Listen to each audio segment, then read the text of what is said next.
being attached to the death, even if it's not necessarily vengeful. Like, I don't know.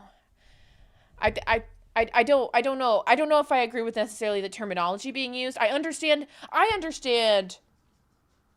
why we need to systematically go through the other killings and be like, okay, if somebody's killed accidentally, does their spirit stay behind? Do they have like a function, like et cetera, et cetera? Like all that I think is totally fair. I'm not sure that these spirits in general have to be vengeful necessarily, like regardless of what the cause of death was.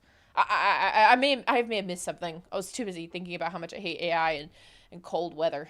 So, approved. FNAF 6 is just a collection of all the already dead kids, so not much going on there. Well, how about the employees? Ralph is killed by the vengeful spirits of the children, and yet doesn't seem to be vengeful himself. But that kind of gets dubious for me. It kind of feels like the same issue for the Fun Times. Like, there wasn't an actual person who killed Ralph, just possessed robots. But regardless, Ralph is not vengeful, so denied. There's also the technicians who were killed by Ennard. However, again, their presence isn't known after death, so I'm going to give them a denied as well. Employees who are spring-locked? While we don't have any official evidence of people dying from tertiary, I would agree with that. And I'd consider those more along the lines of an accident personally. Haha, yes, Fazbear Entertainment denying fault for spring-locked employees. But the suits obviously weren't designed specifically to kill people, unlike the Fun Times, or else I doubt William would ever wear one. So I'm considering those hypothetical deaths accidents. Great, okay, we finally have a certifiable accidental death, like David. So are the employees vengeful? Well, again, it gets kind of muddy.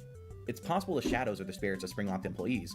However, this starts to fall apart when we consider that Nightmare in FNAF 4 is called Shadow Freddy, and I doubt some random employee was tormenting Mike or the crying child or whoever's in the bunker. I just don't even know that I need any of this quantified. Like, maybe other people do, but I'm just like, I just don't know, like, that I don't know. Like, I'm listening and I'm learning. You know what I'm saying? But I'm just like, I don't know. I'm getting too caught up on it and I need to just let it go. But I don't think that any of this would dictate whether or not David would get to be around or vengeful, or that his death has to be not an accident or whatever. Like, I just don't know that I need this as a qualifier to believe the theory. But maybe other people do, and in that world, then maybe that's the way that it is.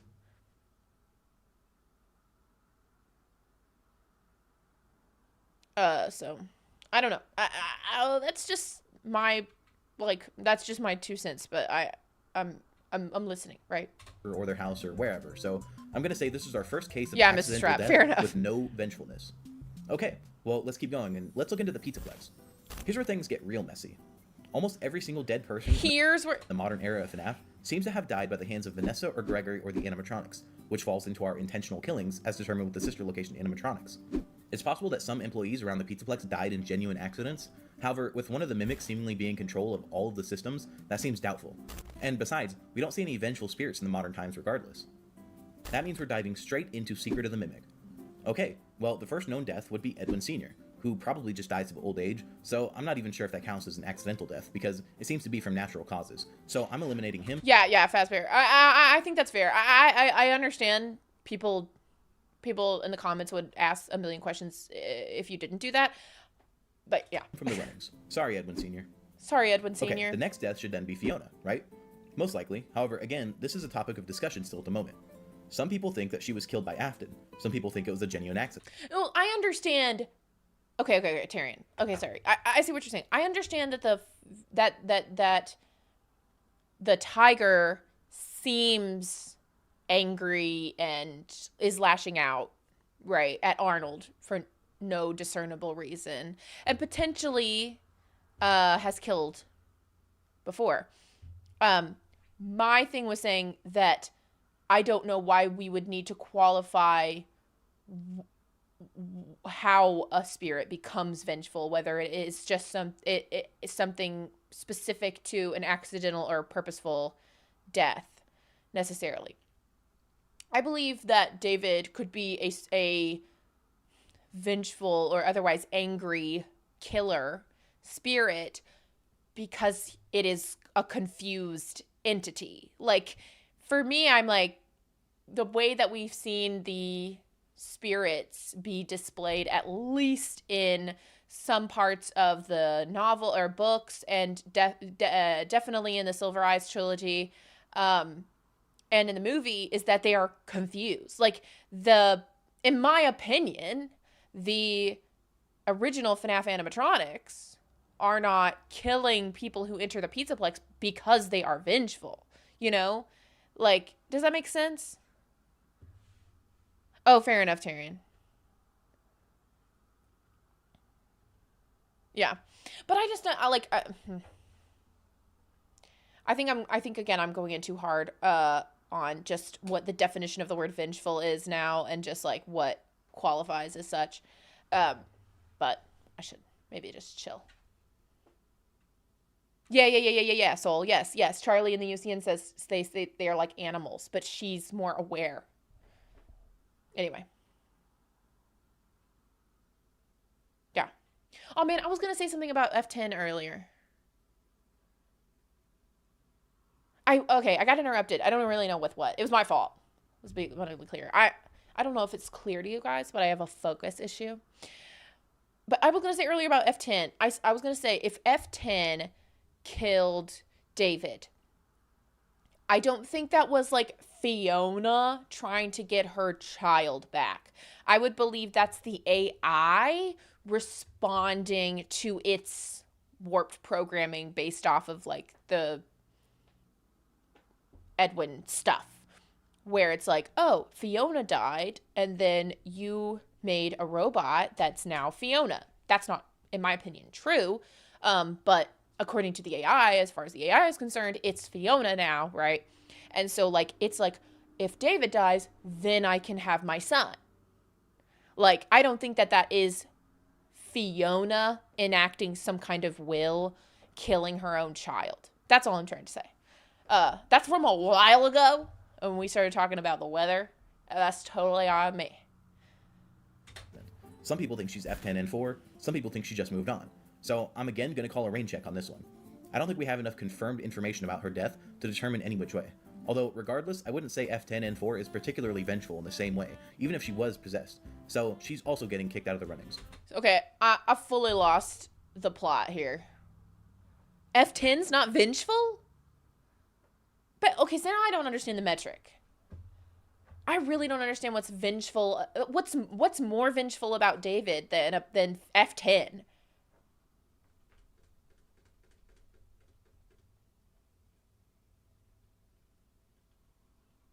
I don't get that.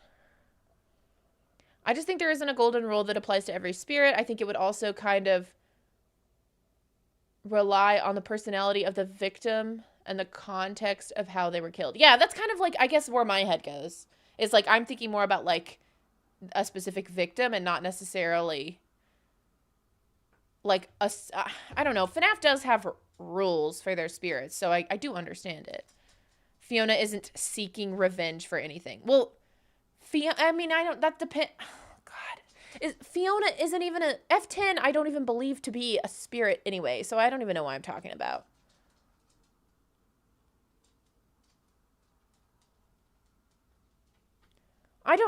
Oh, now I'm confused. Well, if we're talking about Fiona, we're talking about a different thing than if we're talking about F10 and 4. Like, objectively. Okay, anyway. Sorry, Fiona. Okay, next would be David, but since he's the whole topic of Just the say F10 then, because, like, I don't know I can't possibly know the difference. We'll come back to that later, which means Edwin is up next. Now, I'm not sure if Edwin is even dead or not, or if this hypothetical death was an accident from his own test, or the mimics setting off a bomb. So again, I'll have to take Edwin out of the runnings too. We just don't have enough info, which leads us to the employees again. Fair enough, we don't even know if Edwin's dead, so. We can assume at least 3 employees of MCM died. Gary, Bob, who was supposed to mark the path in the Tiger segment, but seemingly never came back, and the guy who's probably trapped with whatever Sleeping Moon is. However, none of them seem to have their spirits hold much of any presence going forward, and if they did, they don't seem to be vengeful, so that's denied on all 3, which leads us to the Fazbear technicians. So we first got to figure out how many dead employees there are. There's at least 7 dead technicians we can find in-game, and all of them sport the Team 12 label. Now, it's debatable whether or not Team 12 was just one team that was sent in who happened to already have the designation of Team 12, or if Team 12 was the 12th consecutive team sent in to retrieve the Mimic. If it's consecutive, and if each team consists of about the same amount of people, that skyrockets our death count all the way to 84 for Fazbear technicians, and every single one of them seems to have been killed by the Mimic, so intentional killings with no known presence after death. Hi, so Raven. That's a solid denied on all 84. Okay, so out of all... God, that's It's wild. The deaths we've covered so far, there's been no indication of an accident leading to a spirit being vengeful, but we do have other places to look, that being the books. I won't be covering every death because that would be absurd, but I'm going to cover the 2 I can remember off the top of my head. But if I'm missing any that could go for or against my claim, that being it doesn't seem like there are any spirits who are vengeful when they die from an accident, please let me know in the comments. I'm really interested to see if there's anything I missed. But the main 2 I can think of off the top of my head are the kid from Jump for Tickets, where he climbs into the machine and ends up being crushed to death and then seemingly goes on to possess the clown. However, the clown doesn't seem to be vengeful or angry or anything. And then the most prominent example, Jake. Jake is a kid who died of brain cancer and then goes on to possess a Simon doll, which then goes on to be combined with a Stitch Wraith. Jake is probably the easiest example of a kid dying in FNAF that remains relevant but not malicious. And in fact, he goes on to help several people. Not just kids, but adults too. So as far as I know, there's not a single case in FNAF of a kid dying due to an accident, or through semi-natural causes, who then goes on to be vengeful and kill people. But there's actually one last example from the books that we have to look at. To figure out what's going on with David Murray in the games, let's take a look at David Murray in the books. This is going to be the single best example of something fishy going on with David that we can find. Let's assume David in the games died in the same ways in the books, being killed during some kind of accident. If the 2 were identical, or at least mostly the same, the way they are after death should look similar too, and yet it's entirely different. David in Tales has no evidence of persisting after his death as a ghost in the factory, let alone presenting as a vengeful version of a stuffed tiger doll. So we have no examples of accidental deaths leading. That's so interesting because, like, that's just not the way I have interpreted the books. No, yeah, I like here's me. I don't mind saying, "Hey, because sorry, I don't mind the argument, of course, of more often than not in FNAF, if you have a spirit dying in a if you have a person dying in a tragic, purposeful manner, even when you do look at Crying Child, in my opinion, he was being bullied, you know, they put him in that, they wanted him to be hurt, maybe not wanted to kill him, but the circumstances of his death were not really an accident, you know what I mean? Like, you could call it manslaughter, I suppose, but like, there was like an intent to cause harm there that just ultimately led to someone's death. And that sort of thing. Like, I'm totally down with, like, those things being more likely to cause a person to not pass on or be at peace. Like, that would link their spirit to the mortal realm in a way that would not let them fully move on. I think I just don't know that I don't know that I'm fully understanding what we're classifying as vengeful. I understand seeking revenge. Like, I understand the people in the chat saying seeking revenge. I hear you. I understand that. But, like, like, I don't know that we have enough evidence to look at David and say he's seeking revenge just because he's not acting any angrier, in my opinion, than other animatronics that are only acting on the instruction of William Afton in some cases, or seem to be, you know, responding to some level of like programming or something but I'm also fine with David being a vengeful spirit. I think I'm just getting hung up on the definitions and like why it, like, I don't know why revenge needs to be the motivation behind anger or destruction or whatever. Like, I think that the spirits can be murderous in some capacity just because they are confused. Maybe they do not understand the impact of their actions. Maybe they're just angry and lashing out regardless. Right, Fazbear Entertainment.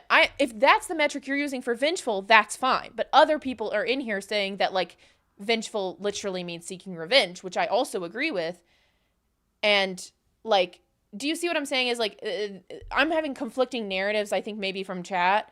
And so it's just kind of like, for me, I'm just like, okay, then F10 is super duper willing to kill, like, straight up. You know what I mean? Like, but Fiona, you know what I mean? And that's the spirit, right?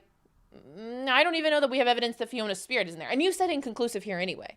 But I think I'm going back and forth between what you're saying in the video and what people are saying in chat about, like, I don't know. What is the definition of these words?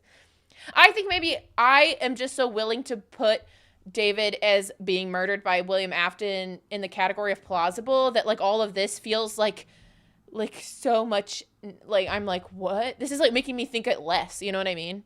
And I know that like for other people, like maybe they did need this, but like I just don't. And so it's just like causing me to be like, okay, and you know what I mean? Like I think he can just be a scared child who's lashing out in fear, and or even has like the playful spirit about him, because David in the game seems to, and in the book seems to be like really like loud and a lot to handle.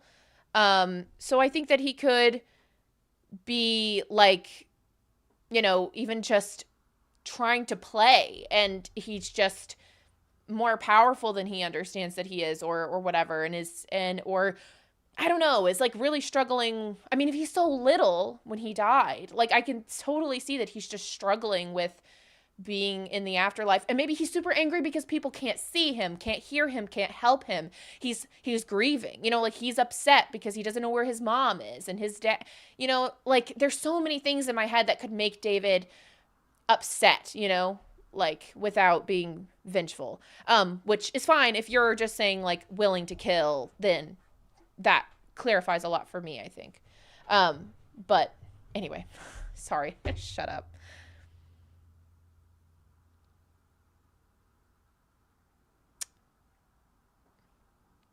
Yeah, Blue Star, you see, that's so interesting you say that, because that's the way I interpret the books. I interpret the books as there's evidence that suggests that the mimic kills David in the books, because right before the ball goes in the road to where David has to go out into the road and catch it, Edwin had just updated the mimic's programming to be able to throw the ball further.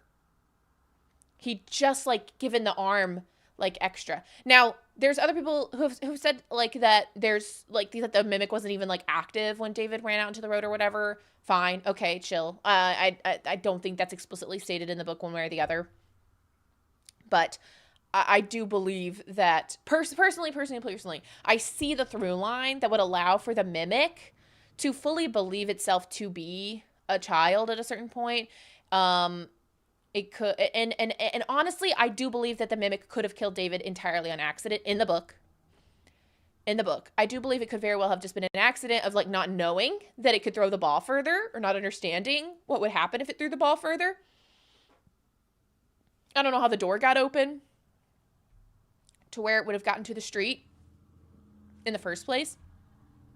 That's another question. Why is the door open? Did David know how to open the door? Did David choose to open the door? Did the ball go out a window? I can't exactly remember if these details are in the book or not, but I do know that there's the things. I think it returned to the workbench to pretend it didn't throw the ball. Interesting. Edwin left the mimic on the workbench and went to sleep. The other day, the mimic was still on the workbench, and David was running to the middle of the street. Yeah. So it's not impossible that the mimic threw the ball, realized what it did, or whatever. I mean, it's also possible that didn't happen at all. But I think it's an interesting call out. Why does the book want us to know that the mimic got an upgrade specifically related to how hard it can throw the ball the day before the ball gets thrown into the road and David goes into the road to retrieve it? I do think that in the books, David probably died because of the mimic throwing the ball, but I doubt the mimic intentionally tried to kill him. Yeah, I would say like there's a through line where you can say that the mimic did try to kill David, and then there's a through line where you can say that the mimic did not try to kill David. I think either is possible. I think it's probably more likely that it did not try to kill David, and it was definitely something that happened accidentally. Who knows? Again, it's possible that didn't happen at all. But the way I have, since learning that, I have come to this suspiciously mimic-shaped car is crazy. I have kind of come to this like kind of realization that it's very possible that in the games, or sorry, in the books specifically, that David does end up, David's spirit does end up inside of the mimic. because after, first of all, the book starts, the story of the Mimic starts with, Dad, I'm a ghost. Like, that's the first line of the story, is David telling Edwin he's a ghost. Now, that's for a game, but like, hello. That's how the story starts. And then after David dies, there's a 2-week period where Edwin doesn't know what he does. Edwin doesn't know where he was that whole 2 weeks. He's in a fog. So anything could have happened in those 2 weeks. We have like actually no clue. He's like 2 weeks past. He has no clue. All he remembers is burying his son. You know what I mean? Like, all he remembers is that he has buried his son. That's all he remembers. And he's deep in grief. And we know that in the game's deep in grief, he's, willing to start viewing a robot in this way. So there's no telling what he does in those 2 weeks while we're not privy to his behavior. And then the freaking Mimic sleeps in a bed that normally only David sleeps in, and grabs David's plush, even though it has its own. It grabs David's original tiger plush and does not want to let go of it, even when Edwin tells him to. So then, when Edwin beats the Mimic, it's just like in the Silver Eyes trilogy, where okay, so maybe it's not exactly just like, but it's similar to the idea of like that the Mimic has been beaten up and that affects its programming, just like the 4th Charlie bot was beaten up and that affected its programming. And then there's also an angry child inside. Now, this would be different because Elizabeth's soul was not inside of the Charlie bot when the beating took place. She just has like actual memories of it happening. And so it's like being processed through the mind of a child who was also abused. The child was also abused. And then in the games, Jesus Christ, in Tales from the Pizzaplex, it would be this case of Edwin beating up the Mimic with his son's soul inside, who he doesn't know is in there, obviously. He thinks he's just beating a hunk of junk. So it's not like I think he's like this murderous freak or anything, like who would beat up his own kid. I don't think that. I think he was in ways a negligent father, but there's also a set of circumstances and everything like that. Couldn't that imply that that David possessed the Mimic there? What? Isn't that what I'm saying? Yeah. Blue Star. Yes. In the books, after David dies, the Mimic gets the original. The Mimic has its own tiger plush in the books. They make it so that he has one and David has one. So they both have their own little plushies. But after David dies, the Mimic grabs the original tiger plush, not the one that they made for the Mimic. And one could say that the robot's grieving, or the robot knows that belonged to David and it misses David and it's trying to show Edwin, like, I want to see David, where's David? But it also could be that David's spirit is there and trying to communicate. It also wants to eat ice cream. It's like trying to communicate with Edwin, and Edwin is totally ignoring it. It's so like because the Mimic is trained to act like a child. Obviously, all this leads to Edwin beating it up, and in my interpretation, that would make so much sense if then this child is like beaten by its father, and then like permanently kind of changed, and that's when, of course, this would also mess with the AI. So like, you can throw the whole spirit thing out the window. It's just Five Nights at Freddy's. And so like it's hard for me to think of things as like no spirit being involved, but it is what it is. And I move on. But then later in the Tales from the Pizzaplex books, Edwin gets stuck inside of the storyteller tree with the tiger head, which is, again, the same program that he made all those years ago. And he's like, talking, with the program and dies saying sorry over and over and over again. And there's like a picture. I think that there's like a I'd have to go back, but there's like, I would have to go back and look again, but I think that there's like a drawing involved, stick figures or whatever. It's almost like the program is able to like show it that like in some way it is David. There's never no spirits. We just aren't always privy to them. Fair enough. Charlie Baby in Silver Eyes also wants to replace main character Charlie. True.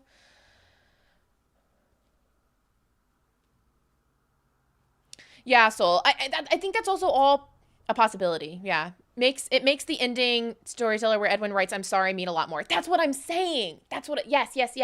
You're feeling it, right? Like, does it have to be that to be impactful and to be a complete story? No. But when you allow yourself to go like, okay, well, there are these pieces of evidence here that do suggest that potentially this happened. Like, I'm being so careful with my wording because I don't want anyone to come for me. Triangles within triangles. Yeah, they have their own language that only the Mimic and David knew. And obviously, if both David and the Mimic knew it, then it could be either one of them. But I believe that the story being told there comes to a full completion if it's Edwin realizing, oh, that really was my son. And I did that to my son.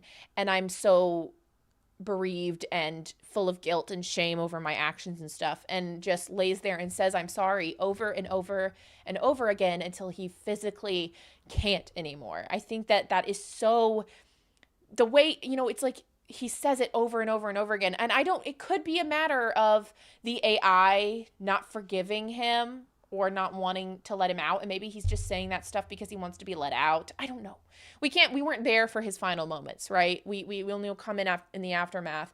And so we don't know exactly what he realizes. But from my perspective, based on the things that we are shown, it's not impossible that David's spirit in some way was a part of Tiger Rock. Yeah. So.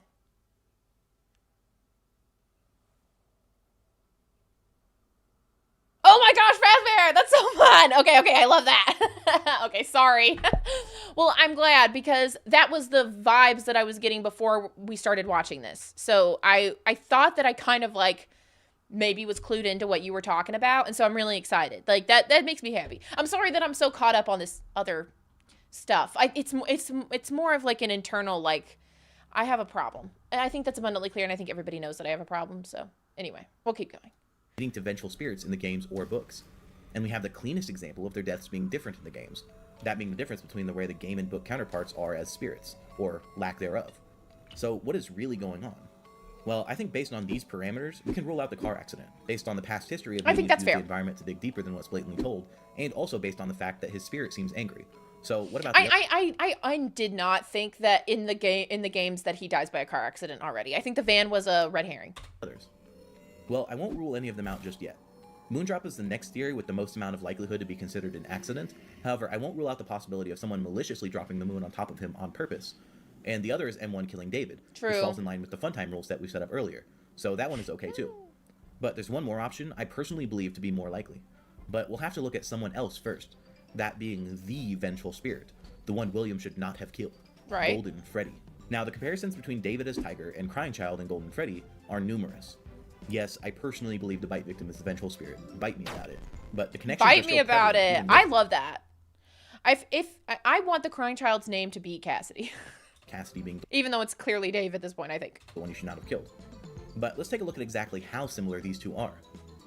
David and the Crying Child are both seen carrying around a plush version of the spirit they later represent. And the way this spirit attacks is alarmingly similar. Not only does no other spirit in the entire franchise present itself quite the same as Golden Freddy, but the power set that Golden Freddy and the Tiger share is nearly identical. Golden Freddy is known to teleport. We can see that in FNAF 2 in the Into the Pit minigames. And we can physically see Tiger Freddy is known to teleport. We can see that in FNAF 2 in the Into the Pit mini. Oh, okay. Golden Freddy does not teleport in Into the Pit. Okay. Games. And we can physically see Tiger teleport in real time right in front of our eyes. Not and only that, Golden Freddy will project its face at whoever's attacking in FNAF 2. Yes. Just like Tiger does in the basement levels. Fully agree. Golden Freddy will produce sounds of a child laughing, just like Tiger does with David. And I agree! Seems to simultaneously be a projection of some sort, while also being able to manifest to physically kill you. such as Ralph getting bit after listening to the Bite of 83 Not over really, the phone, sorry. and Tiger physically grabbing Arnold. Yeah. There's clearly a connection between these two spirits, and if there's one thing for certain, it's that whoever the one William should not have killed is, who is in Golden Freddy, was someone who was killed by William. No other spirit in the entire franchise acts like this. So if there's two spirits who act identical, I suspect since one of them was killed by William, the other one likely was as well. Keep in mind, Golden Freddy is likely killing Fazbear employees because that's who killed him. And Tiger is also explicitly killing a Fazbear employee as well. Oh, That's all okay. circumstantial. Is there any evidence in-game that could hint towards William killing David? I mean, that would massively throw off how people have perceived the story up to this point. After all, Charlie has always been assumed to be his first victim. You all know my thoughts on this, but that's besides the point. I did praise how the environments are meant to convey the true story, so let's take a look at the environments to suss this out. So the first place I think we should take a look at is David's hideout in the storytime area. After all, this is where it happens based on Moondrop, so let's see if there's anything else to look at. Well, right off the bat, there's something very interesting here.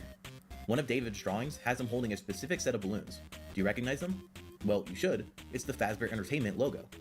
Why would Steelwool draw this?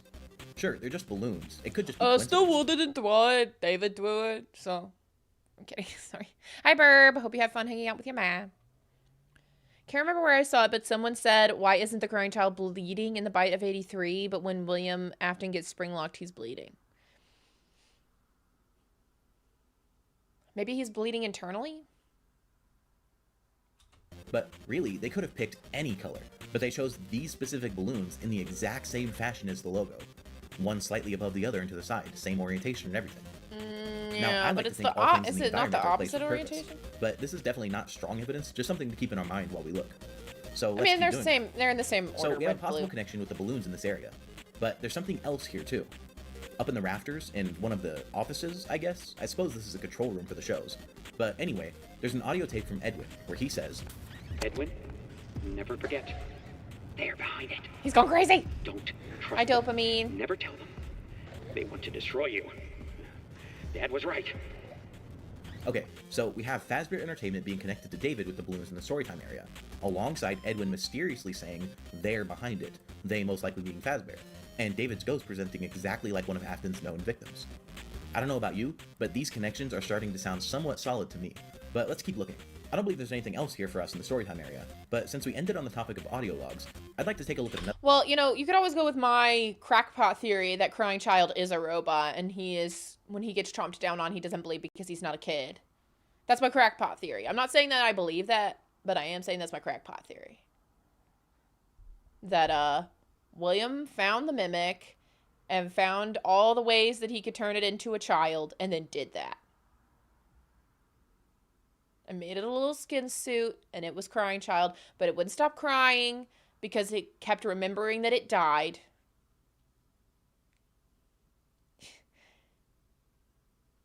And, yeah. That's all. Other one. That being the back and forth from M1 and Edwin. Edwin, it doesn't make sense. Edwin. It's terrible, and there's no logic behind it. It happened, and you have to deal with it. You did it before. We can fix things together. I am here to help. Well, what's so strange Freak. about that? It seems pretty normal. Until you really think about how M1 is talking about his death. It doesn't make any sense. Now, I don't know about you, but this to me reads way more as someone did something that lacks logic. It doesn't make sense to kill a child for seemingly no reason, but it would make sense if David was killed in an accident. I mean, it would be tragic, but it's not like it would be a mystery. These things usually have a pretty clear line of logic to them. Left unattended by a loading dock, crushed by a car. Makes sense. It should especially make sense to M1, since she seems to lack a lot of emotion in favor of logistical thinking. Fiona died, I replaced her. David died, replace him. Simple logic that completely lacks the emotional intelligence to understand. Yeah, Blue Star, I've seen that with the playground thing. I've also seen somebody else kind of like give another explanation for that negates that, but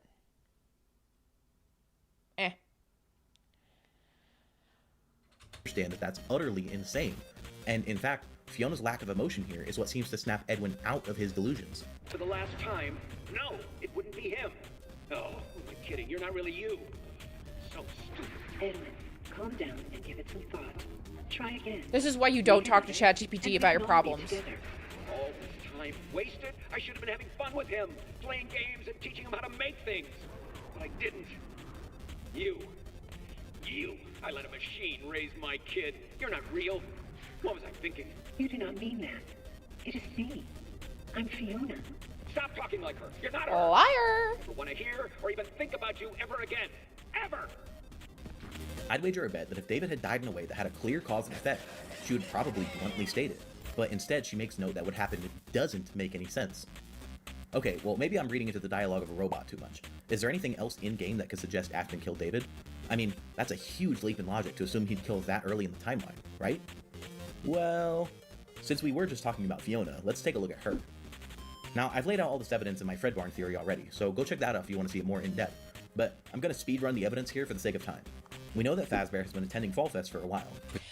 Clavis, similarly to you, this is, I think, is also a valid interpretation of those lines, so I'm not challenging it. But I would agree that up to hearing that explanation for it, I've thought of what F10 is saying in those moments is not so much like, oh, yeah, it doesn't make any sense why he died, but it's more like there's no logic behind people dying. Like, it's just behind tragedy, behind, you know, like those things. It's like death happens and it sucks. You know what I mean? Thank you so much, Mio, for the 5 gifted memberships. That's so kind of you. Yeah, it's more or less saying like, hey, you know, when people die, it's not the way we respond to it is not logical, and like accidents, you know, like it's not like that. You know what I mean? Like, I'm not doing a very good job of explaining it, but yeah, that's kind of like my similar thing is that like she's kind of doing her best to give Edwin a sort of like, you didn't cause this, there was nothing you could have done. It's not like, and that being said is not necessarily true because he, you know, could have been better at watching his kid, but that's debatable. But yeah, you know what I mean? It's like she's trying to maybe pull some of the shame off of him as like I'm a bad father kind of energy. That's kind of like how I've interpreted it. But then also trying to be like, but there is something you can do. We can rebuild him as a robot, honey. Wouldn't that be nice? He could be just like me. Presumably since 1970 based on the poster for Fall Fest inside the Pizza Sim location. And we also know that Fiona died at a Fall Fest in some sort of fire, based on these audio logs, and this employee questioning if Edwin faked her death at Fall Fest for insurance money. Ed, I hope this message reaches you as soon as you get a break. I have to go help the Fall Fest crew, just for a few days until the installation is finished. Oh, why did you go? You weren't even supposed to be there. You were supposed to be here, me and David. Oh, victim blaming. Victim blaming. I'm kidding. David, that his mother is gone. How am I supposed to raise a kid on my own? His life is ruined.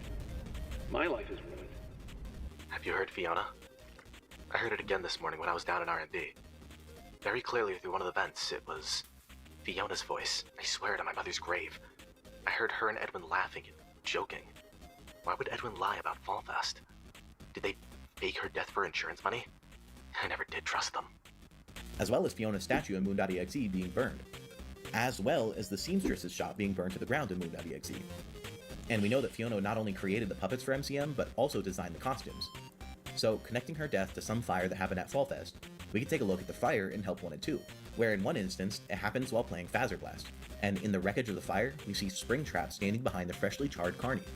As well as in the carousel level, the fire starting from the barn, which would be just outside the Afton house based on Curse of Dreadbear.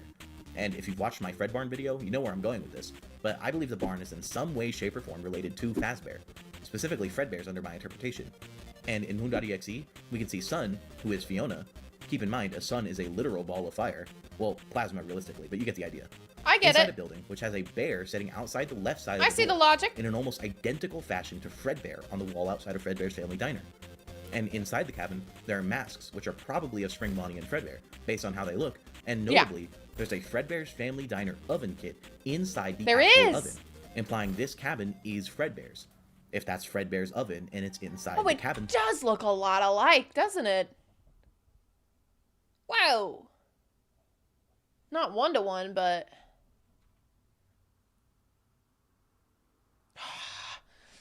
it looks so cute. Sorry, I want it. oven, it's probably Fredbear's Soul. family diamond. This connects Fiona and her death to Fredbear yet again. And last but not least, in the welcome show, on the tree where Fiona first shows up as Mrs. Helpful, we can see her standing right next to a purple snake.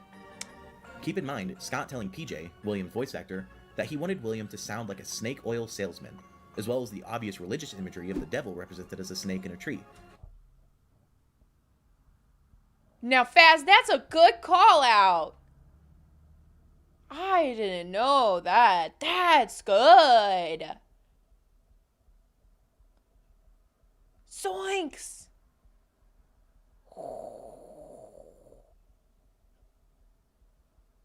I like that. That's good. That's lad shit right there. Ooh, sorry. That is lad type-ish. That's fun. Oh, that's good. Oh, I like that.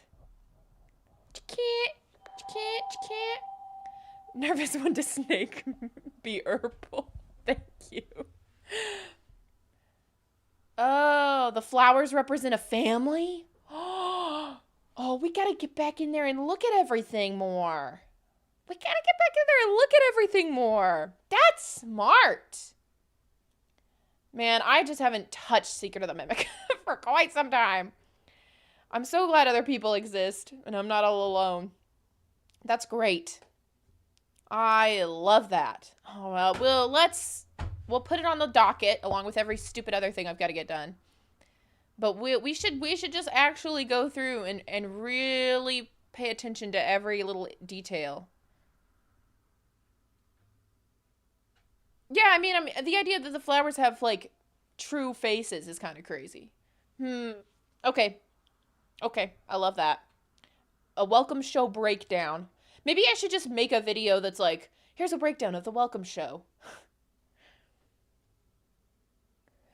Burp, no.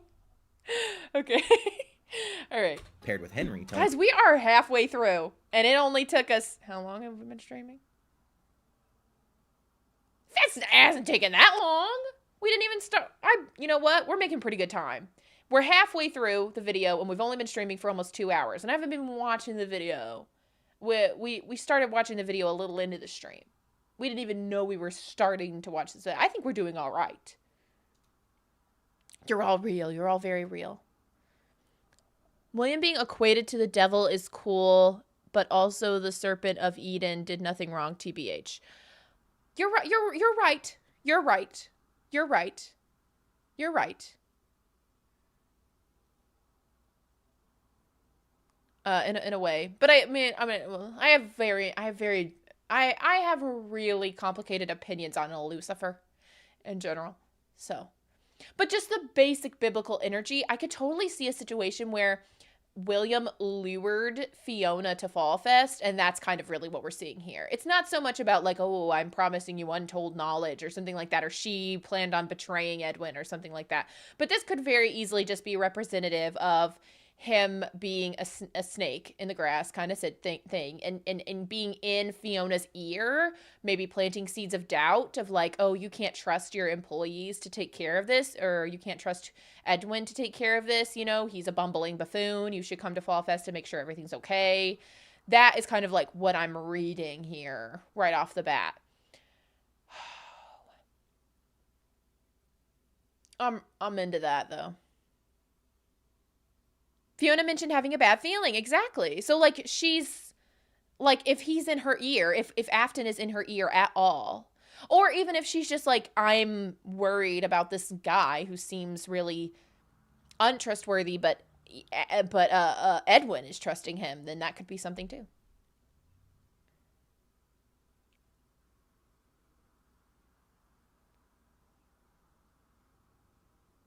Oh, interesting, tertiary.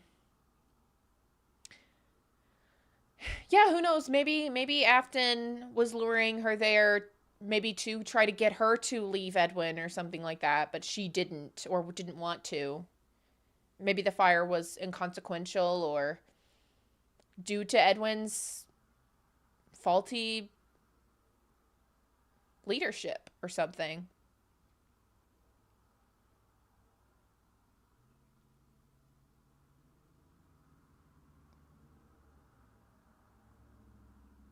Interesting, Tyrion. I don't know enough about Fiona. I don't see her as someone who would step out on her family, but she's barely a person at this point.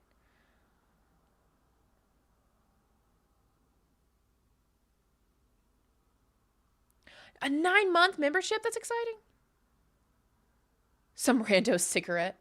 Well, we see how it happened. We keep playing, whoever we are keeps playing Phaser Blast and adding a new fire hazard to the situation. All right, anyway. William not to keep the devil waiting in FNAF 6. And what I believe is the most important factor is that every single character we see throughout the Welcome Show makes additional appearances throughout the game.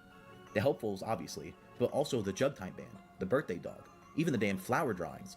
But this snake only exists right here, in this tree next to Mrs. Helpful. This asset was created for the sole purpose of existing next to the character that represents Fiona.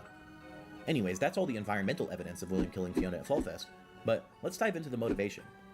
I believe that William may have felt threatened by Edwin. Edwin took over the business after his dad died and genuinely started turning the company around. He brought the business out of the red in its net earnings, and Edwin himself described MCM as the leading powerhouse in costume entertainment. Welcome, potential buyers, to Edwin Murray's Costume Manor, the leading powerhouse in costume entertainment and carnival game technologies. Woo! If Afton was so sadistic and jealous enough of Henry in the novels for being better than him that it drove him to kill Charlie, and knowing that Charlie was absolutely the thing that would hurt Henry the most, him killing Fiona matches with his previous MO of killing a loved one out of jealousy. Well, I say previous because previous known to us, but obviously in the timeline it would come before. And this is alongside Edwin saying over and over again that he couldn't do this without Fiona, and that she was the heart of the company. Afton would have struck Edwin where it hurt him the most, all for financial gain, and to keep himself feeling like he's on top, that there's nobody better than him. What in the world? Is that from Dead by Daylight? What is that? But it doesn't quite work out. When Afton killed Henry's kid, he disappeared for a long time. It took him out almost immediately. But Edwin was delusional enough that he believed a robot had replaced his wife, and he kept working.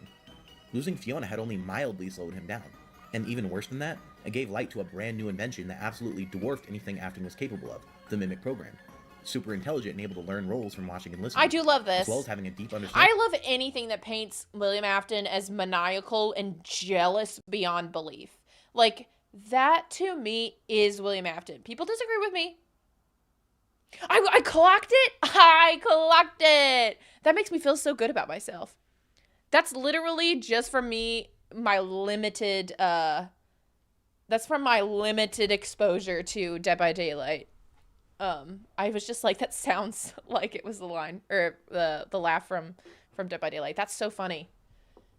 That is so funny. Of what someone wanted, and it was able to shapeshift to take any position or character needed. It was the ultimate invention.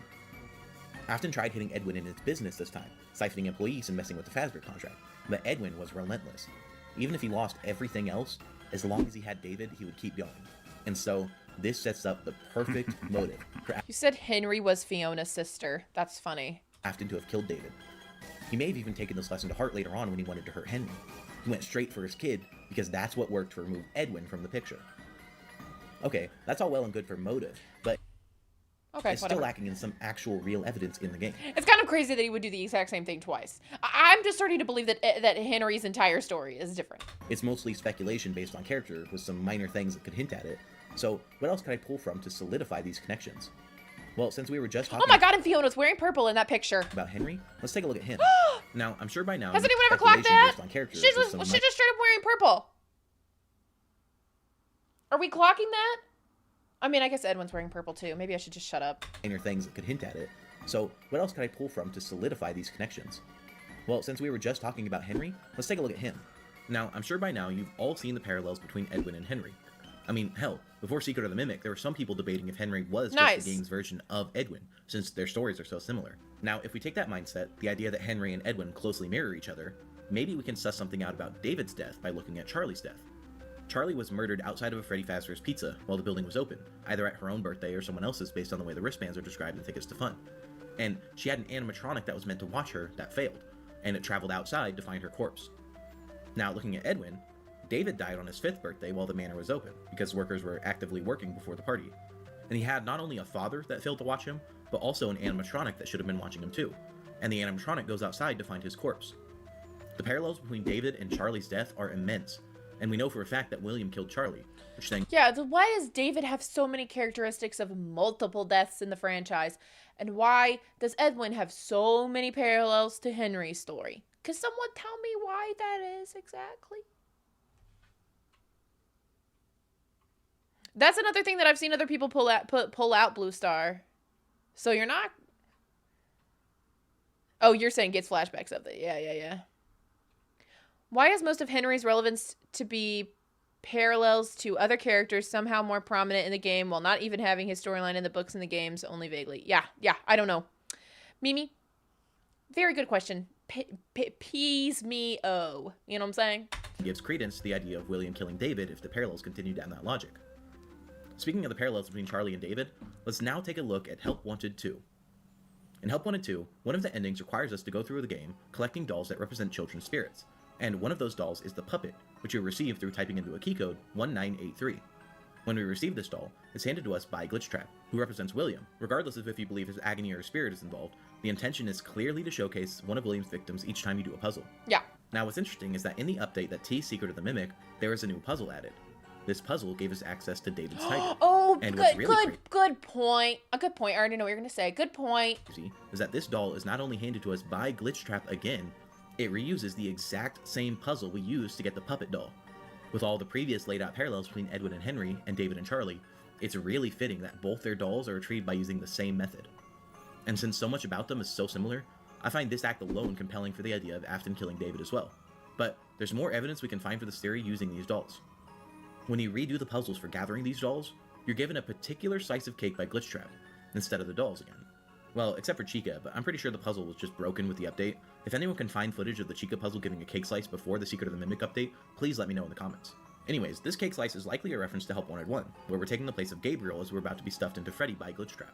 But before that happens, we're given a slice of cake, and this cake is the official Fazbear Entertainment birthday cake. So, to recap this, all of William's victims are represented by these memory dolls. Redoing the puzzles for them gives you a slice of cake, which is a callback to the Fazbear Entertainment cake given to you before you're stuffed by Glitchtrap in Help Wanted 1. Cool. So why is this cake important? What's that got to do with David? Well, for that, we need to look at Secret of the Mimic, inside David's party room in the admin wing. If we take a look at the tape inside this room, we can see the items on the table.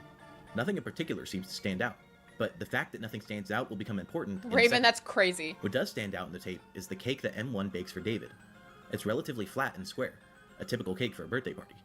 Now, the reason I said the fact that nothing stands out on the table is important is because when we enter the room in 1979, 3 years and some change after David's death, we see the same items on the table, albeit in a slightly changed orientation, but in general the same cake, the same hats and plates, and the same old moldy Fazbear's pizza. But there's one more thing that does stand out a lot.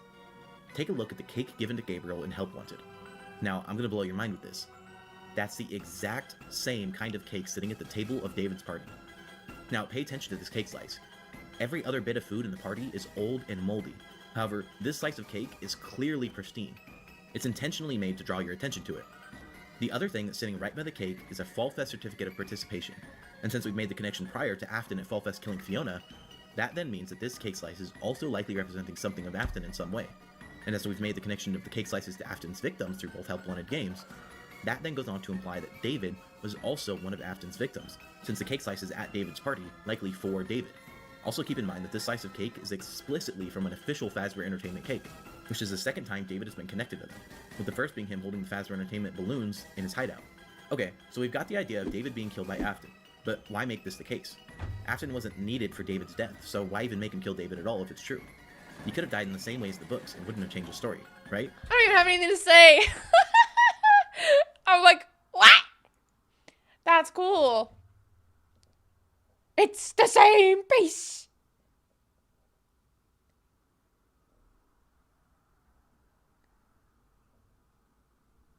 That's shocking. Well, I could talk about what this means for Charlie 87, with Charlie not being the first victim of Afton, and so recontextualizing Henry's wound. However, this video isn't about that. It's about David. So what does this mean for David? Well, I think it implies something about the Mimic. Remember back to when I was connecting the parallels of Edwin and Henry and Charlie and David. I said this could help with the idea of Afton killing David, but what I didn't expound on is how the parallels would continue on even from that point. In the case of Charlie, the animatronic that was meant to watch her follows her outside and finds her body. She then goes on to possess that animatronic. In the case of David, the mimic was meant to watch him, and it goes outside to find his body. The logic would then dictate that David should then also go on to possess the mimic. And that's literally what I have said in the past, and people told me I was crazy. I just want that to be abundantly clear. I'm just saying, if you don't call Fazbear Entertainment crazy for this, but you called me crazy for this, you're a hypocrite and a sexist or something. I don't know. I'm the authority on when you're not allowed to call me crazy. Hey!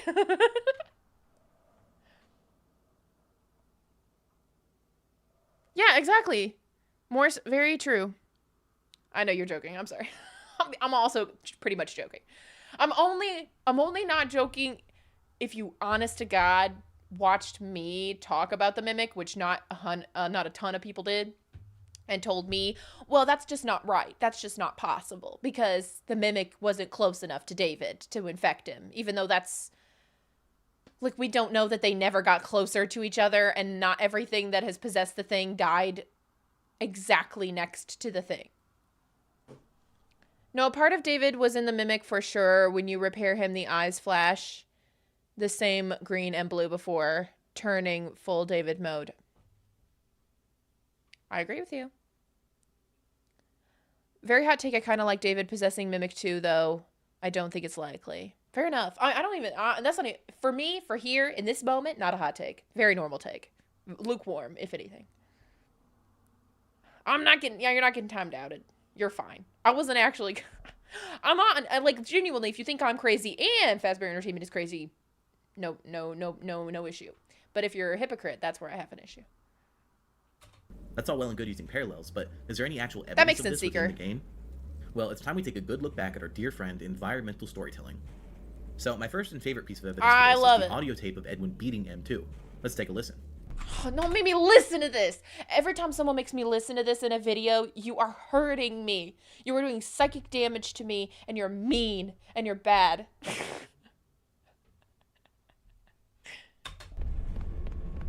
Stop. Not him. You're not. Stop sounding like him.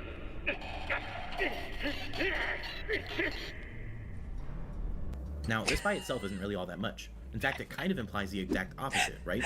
He says you're not him. Well, while that's true, I'd like to really think about Edwin and how valid his word is. I mean, he's not really... I'd like to talk about Edwin's credibility. Doesn't have any. Oh, Fazbear. I like this video a lot. I'm sorry that I've spent so long just dogging on the definition of the word vengeful and talking about the weather. But this is good. This is good stuff. This is good eating. While I don't buy William killing Fiona or David, this part of the video is something I fully agree with. Okay, fair enough, fair enough, fair enough.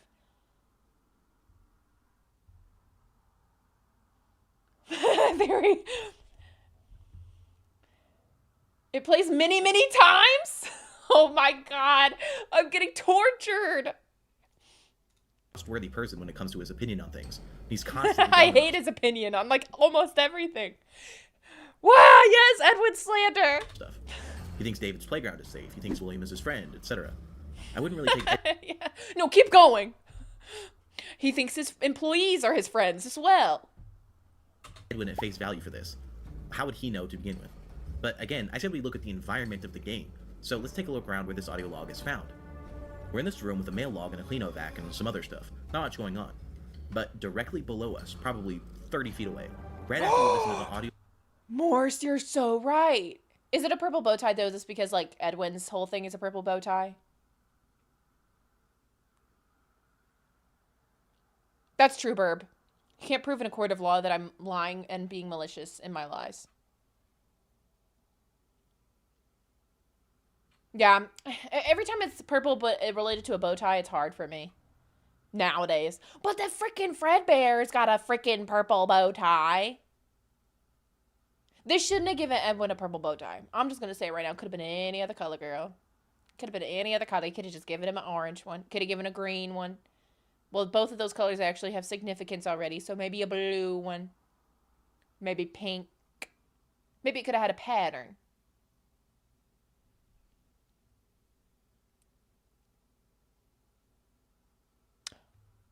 Okay, never mind. I stand corrected. Edwin is the vengeful spirit. You know what's funny? I unironically did have that thought. I personally believe that there's no way that the vengeful spirit is not a child because of Ultimate Custom Night and what it shows us. Personally, that's just the way that I feel. But now that Dual Process Theory has put out there that Mike is a vengeful spirit and is an adult, I'm like, well, it's not off the table then. But I don't agree with that. Yeah, that's true, Tertiary. You're probably right about that. Dialogue of Edwin beating M2, we come across a door that opens into the White Tiger segment. This is directly connecting M2 getting beat to the tiger, and it gets even better. Listen to what Edwin says one more time. For the love of God, please. Stop. You're not him. You're not. Stop sounding like him. This is him. And now, listen to one of the possible voice lines to get upon finding the tiger literally 30 feet away. Stop! You're not him!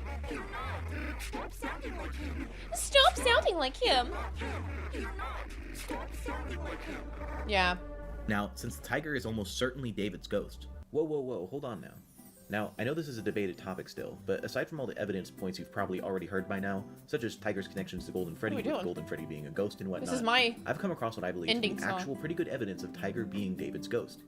When we look back at the way the audio files are listed and named for the Tiger voice lines, they're actually listed under David, alongside his normal voice lines. I know! Here's a video of Kato Kato digging through the files for me to provide evidence of this. Alright. So, this is the actual game files in real time. These are updated as well. FNAF Sodom. Content. Wise Audio, that's their audio handler that they use. Events. Theo, actually. This is my favorite FNAF piece of music. Yeah, that's under events. David. Alright, well, let's open it. Why won't you play with me? Why won't you play with me? Stop! You're not him! You're not! Stop sounding like him! I don't know what else you really need, quite frankly.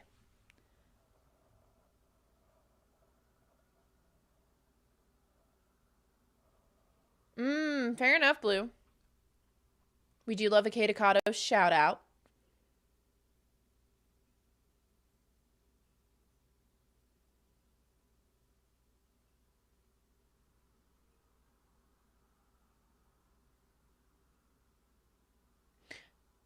Interesting no name. Okay, sorry. Stop! You're not him! You're not! Stop sounding like him! Daddy's busy, buddy! Why don't you go outside and play? Daddy's busy, buddy! Why don't you go outside? Daddy's busy, buddy! I baked it myself for David's special day. Why did it look like that? Why won't you play with me? Why won't you play with me? It's scary. Like what? Why won't you play with me? This would seem to imply that Tiger is just David's ghost, especially since some of the Tiger voice lines are called David Ghostly. Now, a counter-argument I've heard for this is that since they're being spoken by the same voice actor, they may have just put all the audios together even if Tiger wasn't meant to be David. However, if this were true, you'd expect to find the audios of M2 copying Edwin under the Edwin voice lines, since it would be the same voice actor, just like what's argued for David and Tiger. But M2 mimicking Edwin is listed under Mimic 2 in the files. For context, Caitlin names all of those sections as they're named in the files, like how I showed you earlier with Tiger voice lines being called David. You can see that here on our YouTube channel. Why won't you play with me? Why won't you play with me? Stop! You're not him! You're not! I get it. Now, here's the voice lines of M2 mimicking Edwin, simply called Mimic 2. Test. Journal entry. Too bad the new power test was a failure. Due to a minor detonation, there is damage to my office interior, as well as a small fire.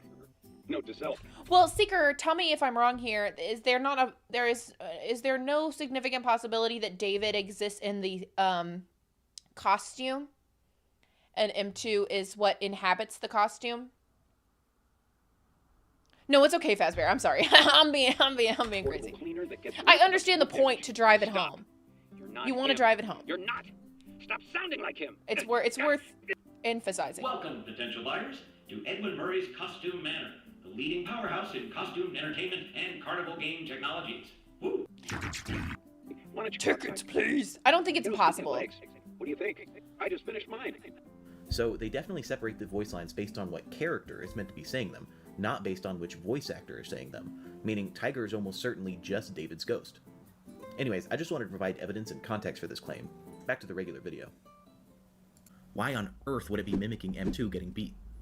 In fact, let's listen to a couple more voice lines Tiger says and compare them. Stop. You're not him. You're not. Stop sounding like him. I can't believe it's still going. You're not him. You're not. Stop sounding like him. Stop. You're not him. You're not. Stop sounding like him. Stop. You're not him. You're not. Stop sounding like him. Stop. You're not him. Stop! Stop playing the sound! It's hurting me. I'm taking so much damage during this video. Daddy's busy, buddy. Why don't you go outside and play? Hey, buddy. I don't think he's him. And I think he's got to stop sounding like him. I'm sorry, M2. I lost my temper. I was always gonna fix you. I'm sorry, M2. I lost my temper. I lost my temple. Fiona, did you make this? I baked it myself. For David's special day. Well, great job. You just continue to surprise me. All right, I think we're ready. Okay, everyone hide. Fiona, go get him. I left him out at the playground. I baked it myself for David's special day. I left him out at the playground. I baked it myself for David's special day. I miss Mommy. That one makes me sad. I love you. So I think it's very clear that Tiger is connected to M2, but this doesn't make any sense. Why? How? Well, since we're making connections to Golden Freddy before, let's do that again and see if we can figure anything out. So I think we can make an argument for the Golden Freddy in FNAF 1 to not really exist as we see it. In FNAF 1, it looks brand new and refurbished, but it's definitely discontinued at this point in time. And the last we saw of it, it was all broken down in the 87 location. Why would Fazbear spend money repairing a discontinued spring lock? Well, I'm not convinced that they would, considering how money hungry and cheap they are. Which leads me to believe that the fixed up Golden Freddy in the FNAF 1 location is a projection. Basically, the spirit within Golden Freddy can't move the suit normally, or has less control over it for whatever reason. And so the only way that the spirit can reach out or do anything is by projecting its spirit outwards. We can even see this as probably being the case with Ticket to Fun, where Golden Freddy is drawn with the FNAF 1 gang on the poster as withered, like he was in FNAF 2. We also see Golden Freddy being withered in the FNAF 1 location in the movie, but he's also moving around and physical in that movie, so I'm not sure what to make of it. The movies have strange lore. Anyways, since Golden Freddy is projecting out of the animatronic as a different thing than it physically is, relating that to Tiger and M2, I would say that Tiger is David's spirit projecting out of M2 because he can't control it for whatever reason. Oh, that's a good point. He's just an apparition who only has the ability to hurt because evil, scary ghost stuff. For David, I would argue it's because the spirit likely can't overpower the AI that they possess. In FNAF 1, the Freddy's gang are forced to go back to their stage at 6 AM every day and are stuck there until midnight, and then they regain the ability to free roam. The spirits can only control the animatronics when there isn't a direct code controlling them already. Or I've seen people say that, like, when it's the white tiger killing you specifically, it's more of like a heart attack kind of situation where it's just like you're being frightened to death, which can happen. That could be another thing. It's like a grabbing, but it's more of like a hallucination that you're being grabbed or whatever. That could be a possibility. Think back to the fun times as well. Circus Baby is constantly saying that what she does is bad, and that she can't control it. She doesn't want to hurt kids. Oh my god! Now, maybe this is just manipulative behavior from Baby. It would be Stop making her eat kids! But there are also examples like the puppet. Whoa, hold on again. Another message from me while I'm editing. I wanted to touch a tiny bit more on Circus Baby. Not only does Baby also likely run on some form of mimic program, since the Fun Times have voice mimicking capabilities and the sister location bunker is likely the tunnels under MCM, but this is exactly an example of what I'm arguing for here. Elizabeth possesses Baby, that much is certain, and yet Baby kills children because that's her programming. Elizabeth most likely wasn't willing to kill several kids her age just because she was told to, meaning these homicidal acts are coming from the program Elizabeth is possessing. Yes. Carry that over to David and M2. David could be in M2 and unable to stop M2 from killing, because M2 mimicked rage. Yeah. It's also pretty fitting that in this example, both robots being possessed have mimic abilities. Just because I'm saying David possesses M2, it doesn't mean that M2 is David. Oh my the same way god. that Circus Baby killing kids isn't Elizabeth. Alright, anyways, back to the puppet. Okay. Charlie can't leave the Getting so box close. and control the puppet as long as the music box is wound. likely because the AI overpowers the spirit. Right. So with David, who is again a very good Oh my God, this is what I've been saying, okay? This is what I have been saying. Okay, sorry. To Charlie, he likely wouldn't be able to control M2 because M2 is running on a constant directive of being in mimic mode. It doesn't have lulls in its programming where it's not meant to be doing anything, it's always active. We do, however, see that when M2 is being convinced to be David, yes, in the Blue Star, I story's agree. ending, it does calm down and act like him, as well as undergoing an eye color change. This to me is fairly reminiscent of things like the puppet gaining tears after possession, or hell, an even better direct example, a very likely version of the mimic code exists within the Funtimes due to the voice mimicking feature. And when Elizabeth possesses Baby, her eye colors change from blue to green. That's a direct example of some form of the mimic changing its eye colors after possession. Well, it's possible the eye color change is just a base feature of the mimic, so what else can we look at?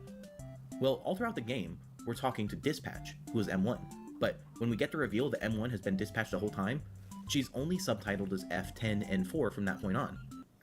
Hey, Editing Fazbear here again.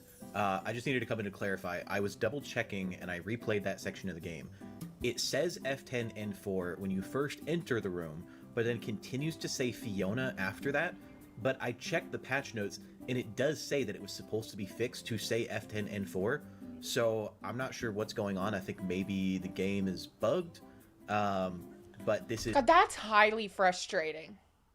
For a game like this, that's highly frustrating. Nothing to do with you, Fazbear, but like from the standpoint of Steel Bull, it's like, God, that's actually frustrating when we're trying to like parse out such specific little bits of information and we can't even trust the subtitles because, all right. Is mildly incorrect. I just wanted to get that out there. It does say it's supposed to be this way in the patch notes, but it's only partially this way, so I don't know what's going on, but I just wanted to clarify that because I was double checking my words and I came across that, so that's all. See, this is the other reason that I can't stand making Five Nights at Freddy's videos, which, I mean, obviously I love this franchise. I love talking about it. But I hate researching for FNAF videos because I feel like just like this, I have to go back and recheck and recheck and recheck everything 500 times, and I frankly just get over it. I get fully over it. Conversely, whenever we see M2 mimic specific people, like Edwin, M2 is explicitly subtitled as just M2. However, when we do this secret ending and M2's eye color changes, we can see that M2 is subtitled as just David. I don't believe this is an error either, since the game updated and actually changed F10 subtitles from Fiona We'll try to to. F10 and 4, but M2 is still credited as David at this moment. You did. I mean, this would be easier, I think, to change, so. Actually just be David. Okay, well, subtitles aren't super reliable or a strong point of evidence, so what else can we look at? Well, since we were talking about the storytime ending, let's take a look at what gets us there and go through Moon.exe. At the end of Moon.exe, you put a bunch of David's items in a specific order to receive the glitched permission. However, if we do the order correctly, and then wait before entering the closet, and we reread the book, it says, to sleep the tiger, you must first complete the story.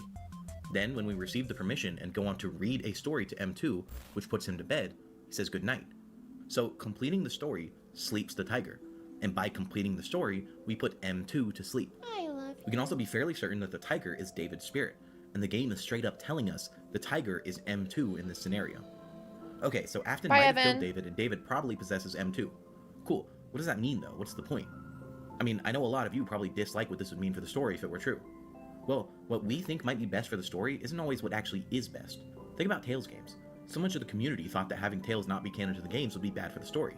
But after we got Secret of the Mimic, many changed their mind. Steelwool and Scott are very capable writers. I'm confident that whatever they make... Okay. Sorry. Okay. Sure. Sorry, I'm such a hater. I'm a hater! ...for the story will end up being for the better in the future. And so the only thing that truly matters to me is what the evidence is indicating. Okay, I don't know how I kept missing things in my original script, but I promise this You don't know how? Fazbear Entertainment, I want you to give yourself a good long hard look in the mirror right now. You don't know how you kept missing things? Because everything is a thing. And there's 500 things in everything. And you have to check everything over and over and over again every single time because there are so many things. There are so many things. There are so many things.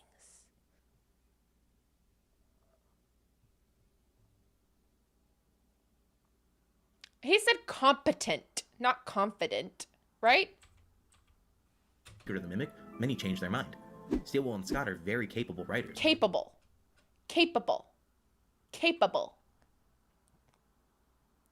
I'm not arguing greatest or not greatest. I'm saying capable.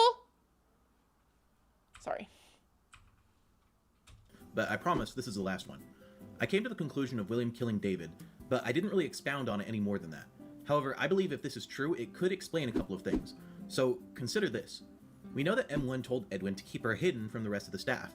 And we also know that Edwin intended... Like, I just think security breach might be an example of where maybe somebody, won't name names, but their initials are Scott Coffin, just might not be a very capable. You know what I mean? I think that, like, if I'm going to sit here and say this isn't a good story, that's a lie, that's not fair, I couldn't do it, etc., etc. But when he decided to try to make a game developing company create a game without the story because Scott didn't want to tell Steelwell the story, I think capable's off the table. Sorry. I'm just I'm being harsh, I'm being a hater, and I know that that's what I'm being right now, and it's not necessarily fair, okay? I'm being a hater. That's what I'm being right now, so take it all with a grain of salt. I'm being a little spicy little hater girly right now. This is not a well thought out opinion or a nuanced opinion. It's just me being a little bit of a hater. Figure it out.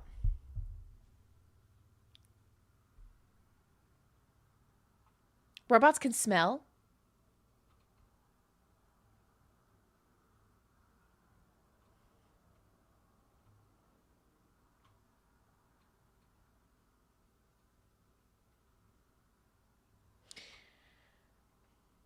Fair enough. He was making an amateur mistake. Amateur? By the time Security Breach was out, he'd been doing this since 1994. 1994 is when his first game came out. I think he's had enough time.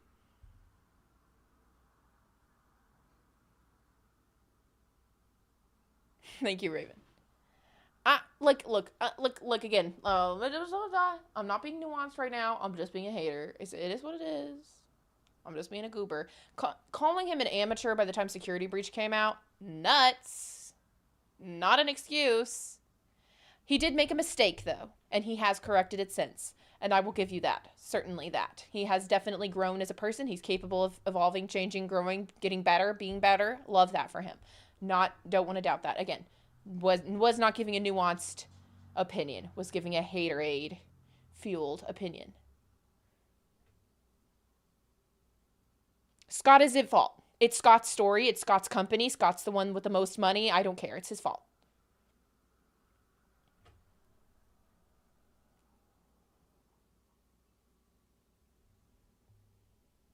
OMG. Stop defending Scott Cawthon. He's a very rich man.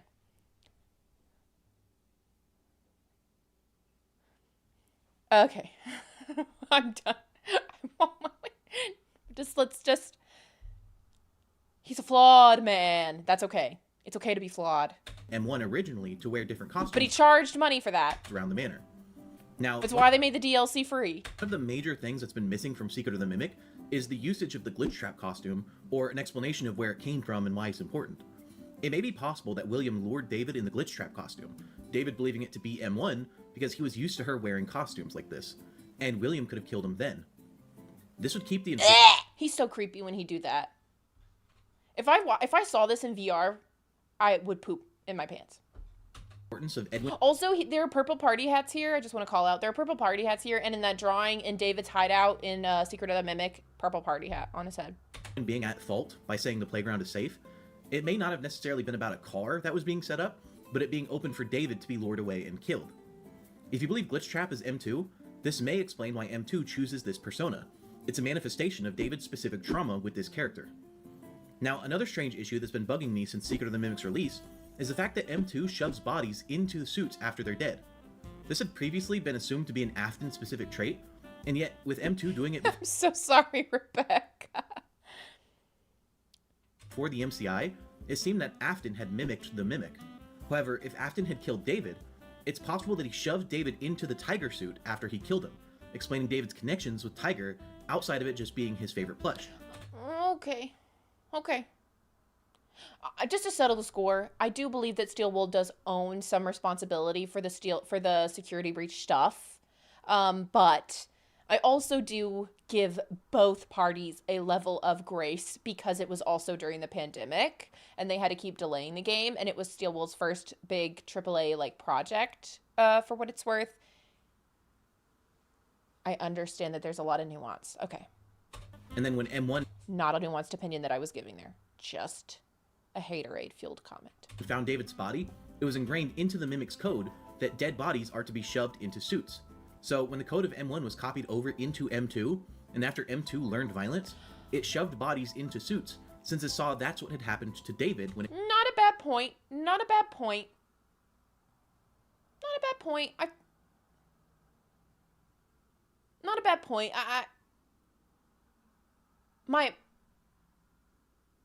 I don't know that you needed that. Once again, Fazbear's just covering all of the bases here, so that's fine. But Mimic could have just very easily saw people in suits and thought, okay, we put people go in suits. Or endos like him go in suits, and you just recognize people as endos with extra steps.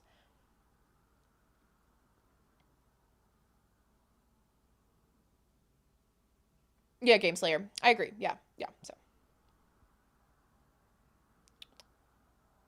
It was M1. Now, I know I also just talked about the Tiger suit being a real thing. We can see here with these candy bars that Tiger was an officially licensed character of MCM, and with all the other... That sounds nuts. Tiger Truffle? Licensed characters having costumes, it would make sense that Tiger actually did have a physical costume, not just a ghostly projection or whatever else. There was probably an actual tiger mascot. Now, one last thing that I want to bring up that I hadn't mentioned in the video is that I know many prefer the Mimic story to be simply about AI, and not about any spirits or possession. However, the beauty of having two Mimics is that you can play with both plotlines simultaneously. Agree. Edwin may have become disillusioned with the possibility of a Mimic being possessed because M1 really was just code, which led him to immediately assume that it was impossible for M2, because he had already experienced the deception with M1. This would further the tragedy of Edwin beating M2. David was murdered by someone he thought was his mother figure, a robot pretending to be her after her death, and then after possessing the Endo is trapped within the code, unable to do anything. And when the Endo he's in begins to impersonate him, he's beaten by his own father, unsure of what he did wrong. Killed by a stranger who he thought was his mother, and beaten by his father and abandoned. It makes sense that the Mimic is so full of rage. It's not just copied, it's personal as well. It had so much spite for Edwin when it attacked him. It forms entirely new sentences, something M2 hadn't done before this point, just to mock him as he bled out. Yup. Alright, anyways, I just wanted to provide some possible ways that the story could play out if the theory is true, and hopefully try and make the narrative more appealing if you weren't a fan of it originally. Back to the rest of the video. This guy away from me. I think we're meant to figure out what's going on first, and then the story will come later. And it'll probably be better than what we could have guessed. Maybe they'll make David and M2 into a Jake and Andrew situation with AI. David trying to do good, but unable to fight against the angry AI of M2. I'm not really sure, but to be frank, I don't really care. I trust that the story will be the best that it can be. Anyways, I hope you all can proceed with the story the same way, trusting the story will be good regardless, and so accepting all the evidence is valid regardless of how it may affect your perception on the narrative. But that's all I have for today. Thank you for watching. Alright, we made it through the video. Man, I gotta be honest here. Fazbear Entertainment stocks are not looking good. After all these leaks, the Ultimate Guide being trash, people are dropping off quick. Not to mention my own franchise locations. Charlie died first in the movie universe, so people have been selling their 87 stocks. Oh, is that a spoiler? Of course, Fred Barn helped with that a bit, but there's gotta be something I can do. We may end up having to cut costs elsewhere. I've heard that there's this new generative AI thing that can replace human employees. I think Edwin just called it the Mimic. Maybe it's time to let go of one of our top night guards, Johnny. Nah, that's stupid. Come on, think. Hello, I am Eleanor Paradox. I hear you're having some hard times with this company. Perhaps I can help you out. Let's have ourselves. It's in an ad, okay. Do something for me, and I can make all your wishes come true. What the hell? Are you kidding me? There's no way. There is absolutely no way in hell, not in a million years, that Fazbear Entertainment would pass up an opportunity as morally bankrupt and exorbitantly greedy as this. You've got yourself a deal. It'll be a pleasure to do business with you. This is the end of the company-wide mandatory update. We hope you enjoyed your stay here. Employees will be asked to leave comments and concerns in the space provided below this video. Please subscribe to Fazbear Entertainment to receive more company news. And remember to smile. You are the face of Freddy Fazbear's Pizza. Seamus, that was a teaser for a future collab that the channel will be doing. Alright! If you haven't already, you better have come down in here and posted that you watched this video with me and get engaged with it so that it can get more reach. Let's see what we're at to. Since everything started. 7.2K. Let's look at the newest comments.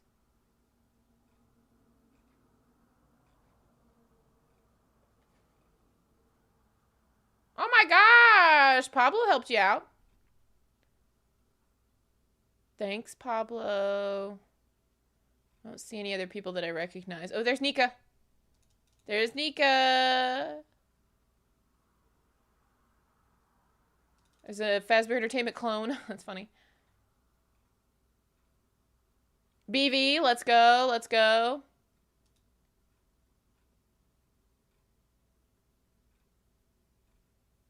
Anyway, hope you guys will go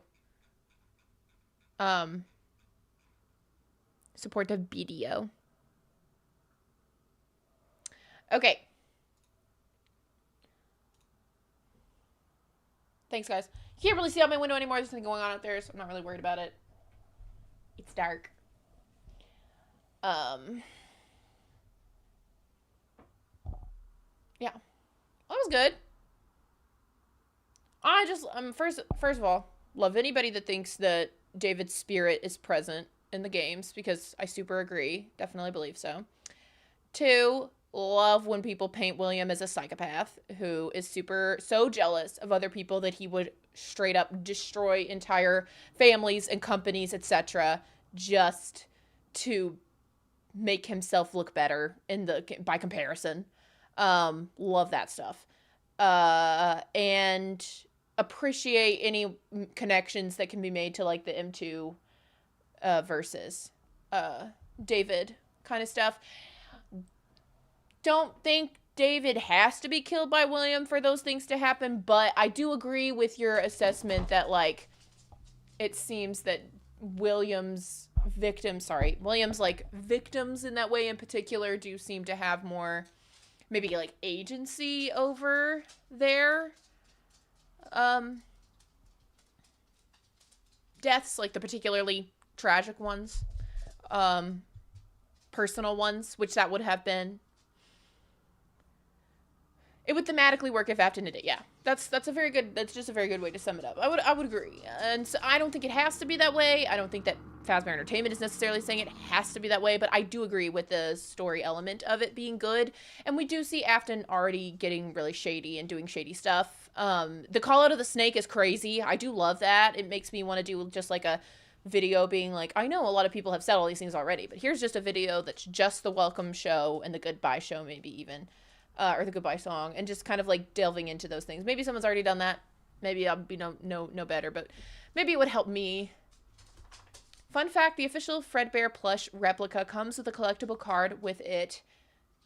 Oh yeah, likes and dislikes. Likes, vengeance, hates, William Afton, take that how you will. Yeah, I have that card around here somewhere, close by, but not right now. Personally see Tiger/M2 as a manifestation rather than possession. I don't know necessarily what the difference is, but I hear you. Could Afton already have started affecting F10 to help kill David? Yes. I think so. I mean, I don't know how necessarily Afton would have gotten a hold of the F10 stuff, unless he was just down there in that area doing stuff with the, he could have snuck around, is what I'm saying. Edwin also says they are behind it. They want to destroy you. The company collapsed after Fiona died. That seems to imply Fazbear was involved in Fiona's death. Potentially. For what it's worth, I don't put stock really into what Sanshi puts on their collectibles necessarily, but it's fun. I don't know. I don't want to like put that on Sanchi. Like I just don't know that they're contributing to the lore in that way. Sorry, my hair's driving me crazy. There's so much of it, guys. There's just so much of it.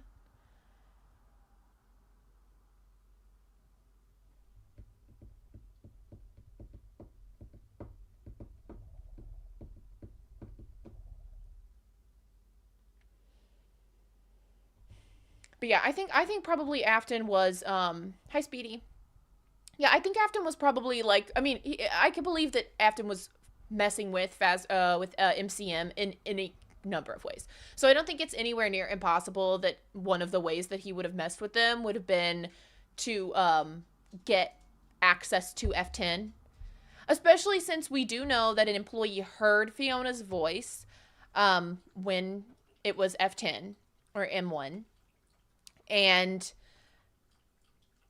in that vein, you would be like, yeah, it would be totally plausible in my opinion that William Afton was aware of it somehow because the employees were leaving MCM for Fazbear Entertainment and they were not cool with Edwin anymore, that they would have divulged that information to William Afton and he would have used that information against Edwin. Nice meal, cake.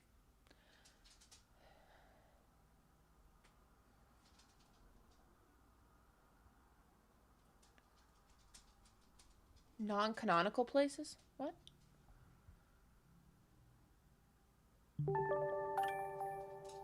Oh my gosh, Movie Marker, thank you so much for 5 gifted memberships. So very kind of you. That's lovely. Tyrion, I'm not dealing with DMs right now. I've talked a little bit about like why I get really anxious about people DMing me. But you can put it on the Discord, and if I see it, I see it, and if I don't, I don't, and I'm sorry. I understand, like, I understand.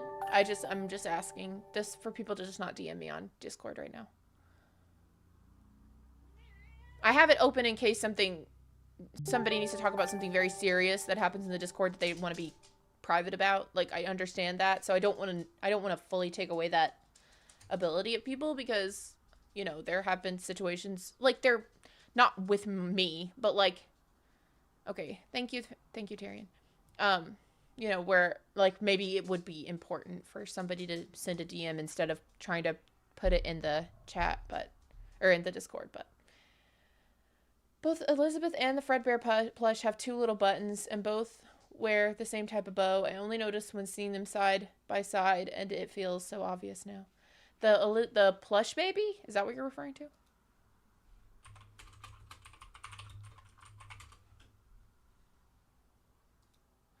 What are you referring to on the baby end of things?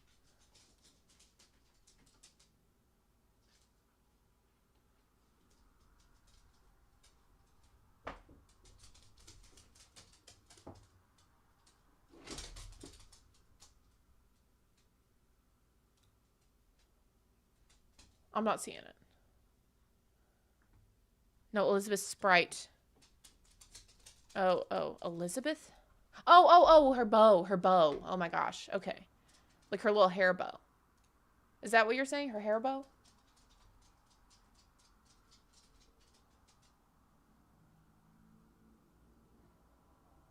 Some type of bow. I get it. I see. I see where I've erred.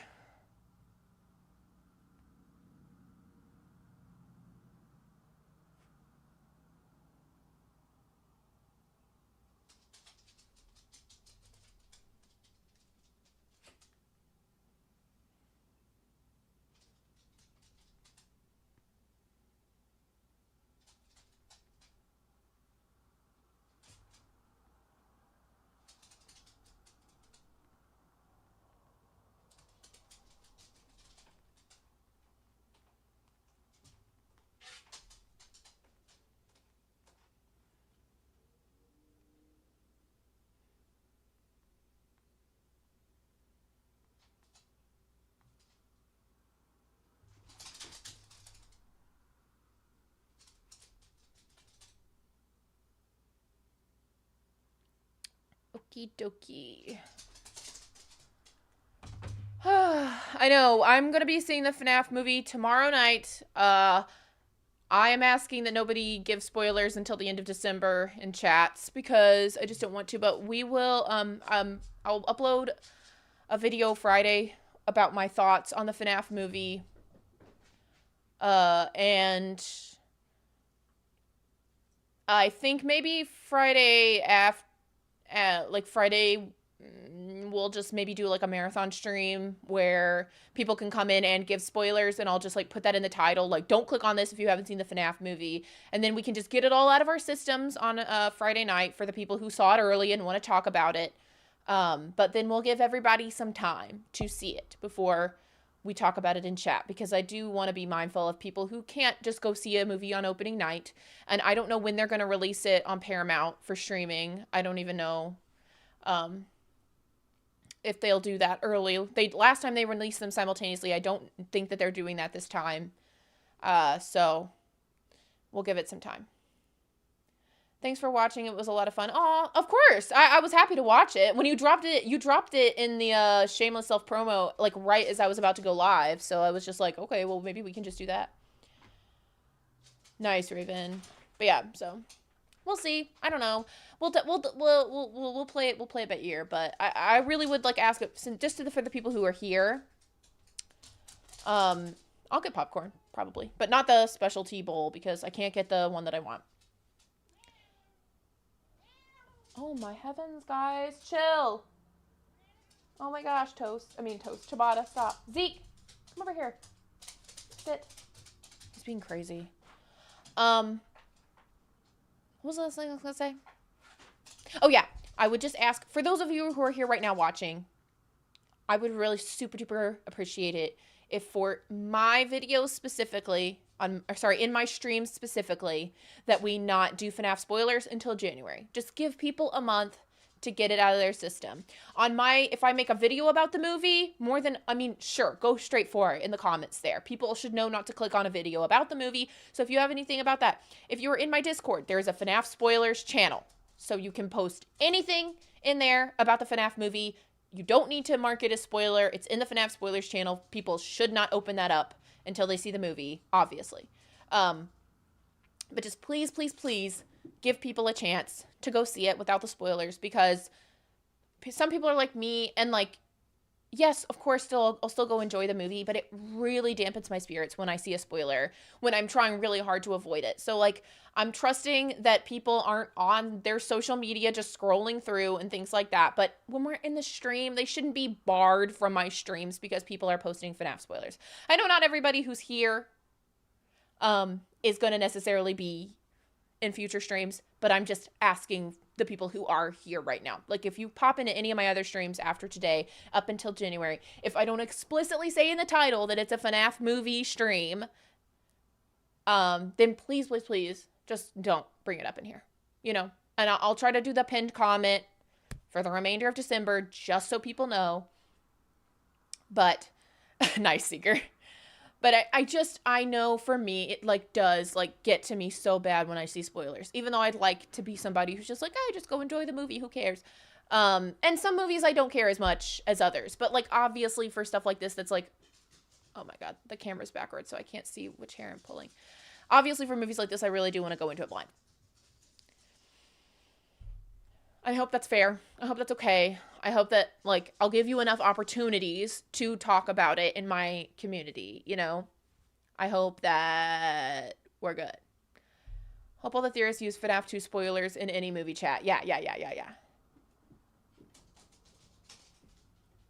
So, I'm just asking for you guys to be respectful of that because I want to give people time. Am I dressing up for the movie? I have a fit. You'll see it in Friday's video. I have a fit. You will see it. I'm not like cosplaying, but I have an outfit. So, all right. It's almost 7 o'clock that I've been streaming. Really haven't been streaming that long. I'd love to just stay and hang out with you guys, honestly. But I probably should go because I do have work. Ugh. My favorite dinosaur? Old Man Consequences. You're gonna wear your OMN shirt? Wearing your FNAF shirt?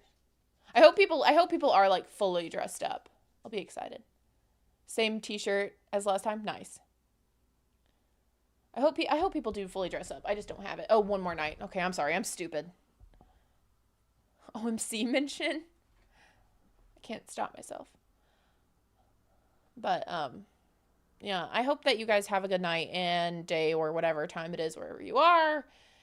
Hydrate, drink water, eat food, be cool. Love your fellow man or whatever. Just live. If you're going to see the FNAF movie within the next couple days, I hope that you have a really good time. I hope it's everything that you want it to be more. I hope if it is disappointing to you that, you know, it's just a movie and it's just another day and everything goes on. Old man doofus. And if you are here and you are a new member, you can join the Discord. I will post the Discord link right after stream on channel members only so that you don't have to dig to find it. And then and then you can join that. And then you don't have to keep paying to be a part of it or whatever. You can just join it and be in there. Thanks so much, everybody who's hung out with me. This has been a well-attended stream. I really appreciate everybody being here. I appreciate all of the gifted memberships and super chats from all of you lovely folks out there at home who did that. You're back in time for the end, Hannah.